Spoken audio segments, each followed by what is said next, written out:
Our subject is Math 4, Quarter 1, Week 5, Melt Base. Let's learn about solving multi-step routine and non-routine word problems involving multiplication and addition or subtraction.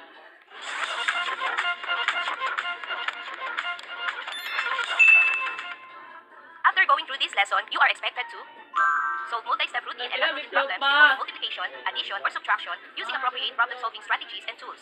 Follow the steps accurately in solving word problem. Hello, kids! Today, we are going to study about solving multi-step routine and non-routine word problems involving multiplication and addition or subtraction. Let's start our lesson by doing the following activities. Learning Task 1. Read and analyze the problem below. Answer the following questions. Ruben just arrived from abroad. He brought with him 4 boxes of assorted chocolates and candies with different weights for his friend and family. What is the average weight of the 4 boxes if their weight are 18 kg, 9 kg, 13 kg, and 16 kg? Letter A. What is asked in the problem? Correct. The average weight of the 4 boxes. What are the given facts? Very good. The given facts are 4 boxes of assorted chocolates and candies with different weights of 18 kg, 9 kg, 13 kg, and 16 kg. What is the operation to be used? Correct. The operation to be used is addition and division. What is the number sentence? Correct. The number sentence is 18 plus 9 plus 13 plus 16 divided by 4 equals n. And now let's solve the problem. 18 plus 9 plus 13 plus 16 are the kilograms and we're going to add them. Equals 56. And now divide 4. 56 divided by 4 equals 14. So the answer is the average weight of 4 boxes is 14 kilograms. Read and analyze the problem. Look at the steps on how to solve this problem. Adrian bought 2 boxes of marbles. Each box has 135 marbles. If he gave 56 marbles to his brothers, how many marbles were left? What is asked in the problem? Correct. How many marbles left to Adrian? What are the given facts? Very good. The given facts are 2 boxes with 135 marbles per box. 56 marbles were given to his brothers. What is the operation to be used? Correct. The operation to be used is multiplication and subtraction. What is the number sentence? Correct. The number sentence is 2 times 135 minus 56 equals n. And now let's solve the problem. Step 1. 135 times 2 equals 270. The next step 2. 270 minus 56 equals 214. So the answer is there are 214 marbles left with Adrian. Now let's move to learning task 2. Apply the steps in solving word problems. Number 1. Mr. and Mrs. Flores sold 3,275 roses last Valentine's Day.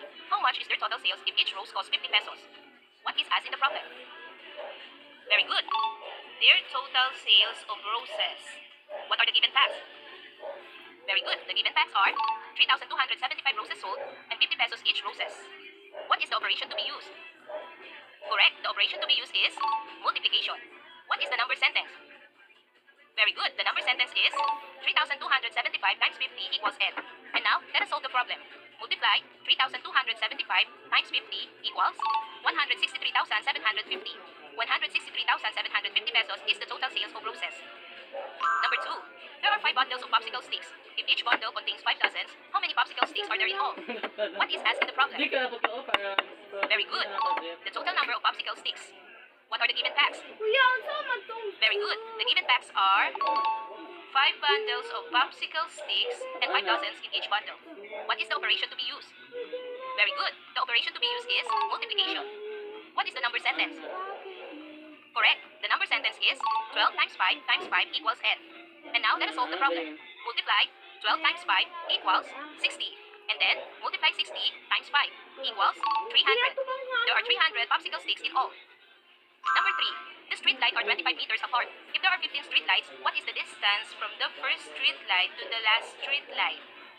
What is asked in the problem? Very good. The distance from the first street light to the last street light. What are the given facts? Correct. The given facts are 25 meters apart and 15 street lights. What is the operation to be used? Very good. The operation to be used is multiplication. What is the number sentence?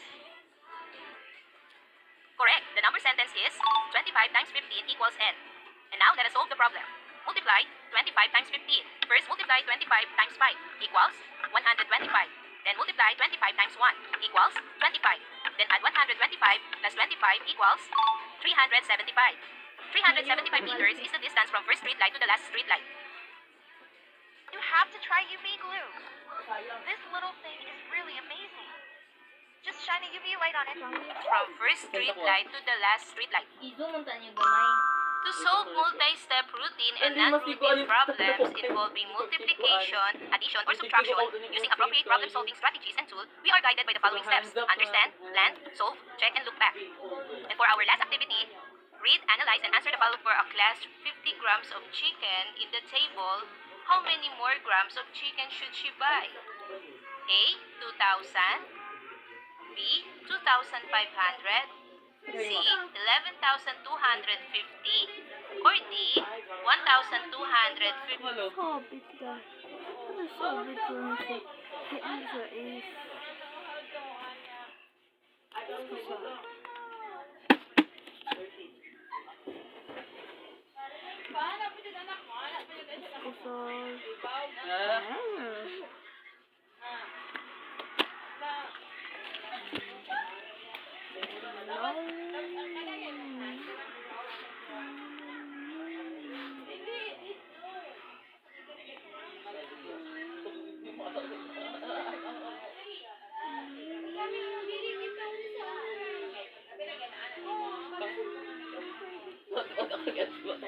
Parang ina na ako diba?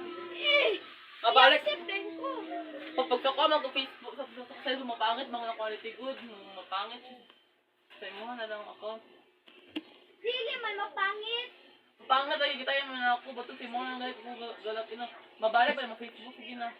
Magmaya dyan ang makalagay.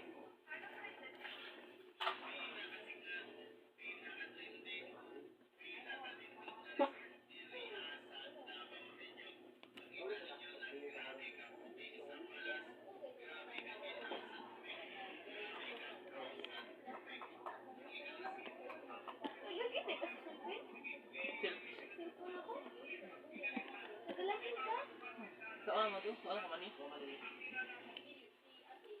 Ang tuwan mo ito. The answer is... So the number sentence is 45 times 250 minus 8,750 equals n. What is the correct answer? Very good. The correct answer is letter B, 2,500. Number 2. A long distance telephone call costs 21 pesos for the first 3 minutes plus 7 pesos for each additional minute. What is the cost of 10-minute call? A, 49 pesos. B, 53 pesos. C, 102 pesos. Or D, 70 pesos. The number sentence is 21 plus 7 times 7 equals n. What is the correct answer? Very good. The correct answer is letter D, 70 pesos. Number 3. A new building has 4,455 bricks when finished. If the builder allows 120 extra bricks for breakage, how many bricks will he need to build 7 buildings? A, 2,000. B, 2,500. C, 11,250. Or D, 32,025. So the number sentence is 4,455 plus 120 times 7 equals n. What is the correct answer? Very good. The correct answer is letter D, 32,025. Number 4. Rose can finish 18 pieces of embroidery in 4 days. Andrea can embroider 22 pieces in 2 days. How many more pieces of...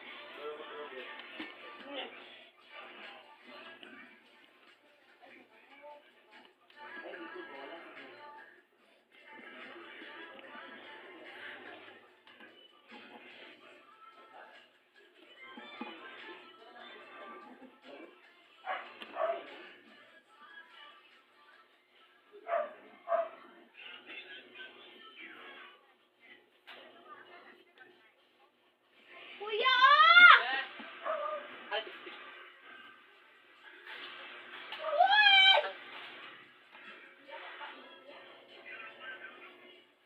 18 times 22. 18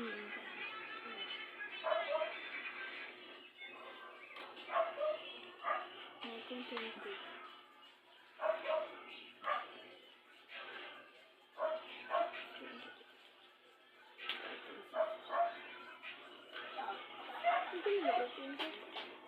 Wapo kagi ang ballpen. Yeah. Ipalit ni. Ipalit ni.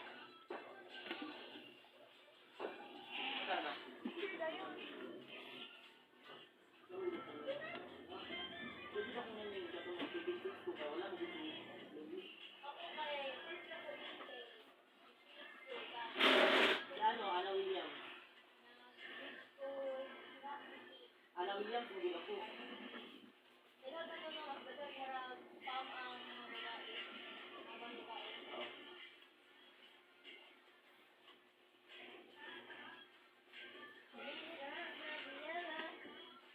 Gabriela. Hands up, Gabriela. Singot kayo. Sige sa cellphone.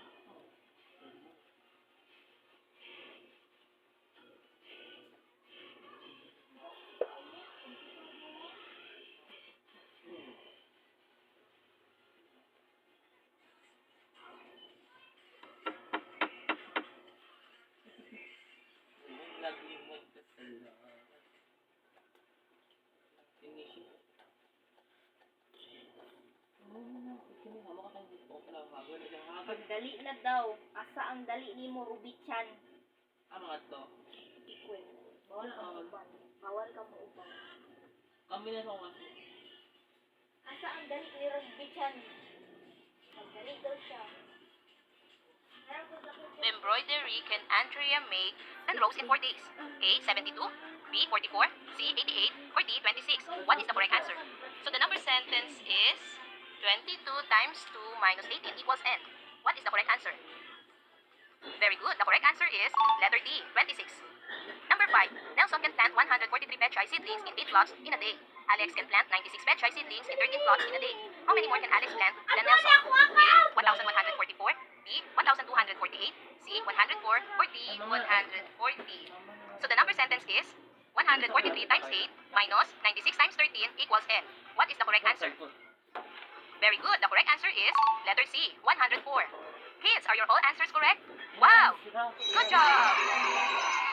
Remember, to solve multi-step routine and non-routine problems involving multiplication, addition, or subtraction using appropriate problem-solving strategies and tools, we are guided by the following steps. Understand, plan, solve, check, and look back.